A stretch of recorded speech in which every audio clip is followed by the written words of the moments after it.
It was an ugly scene on I-15 in Lehi that sent 3 people to the hospital and snarled traffic during the morning commute. Yeah, this afternoon, investigators say someone driving under the influence is to blame for this, causing a crash and then going the wrong way, causing an even bigger mess here. News specialist Andrew Adams spoke exclusively with an eyewitness who narrowly dodged that driver. Andrew?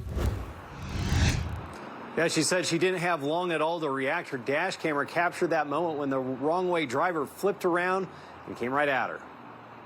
There's a few crazy things that tend to happen, especially in this area. In the middle of an all too familiar drive to work, I feel like people don't necessarily drive very safe sometimes. it was something that shocked her. It was chaotic. It was a little scary. Reese Brink says she noticed what looked like a fender bender off to the side. And as I'm watching him, I see that he actually flips a U-turn and starts heading southbound, coming right at me.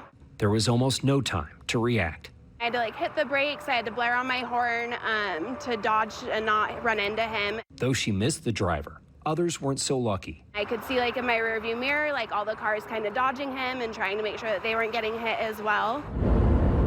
This was the aftermath, captured from another car a little further back. Continued wrong way, and it collided with 2 other vehicles. Utah Highway Patrol says the Charger ultimately burst into flames after colliding with 2 other cars. According to troopers, a semi trying to miss that crash hit another vehicle. In total, 3 people were rushed to the hospital, including one with critical injuries. One of the things that we do suspect about the driver is that the driver was under the influence. As investigators look further into the crash, We're very lucky today that nobody died. commuters remain in disbelief That's definitely the craziest thing I've seen and been involved in. over a chain of events they never saw coming.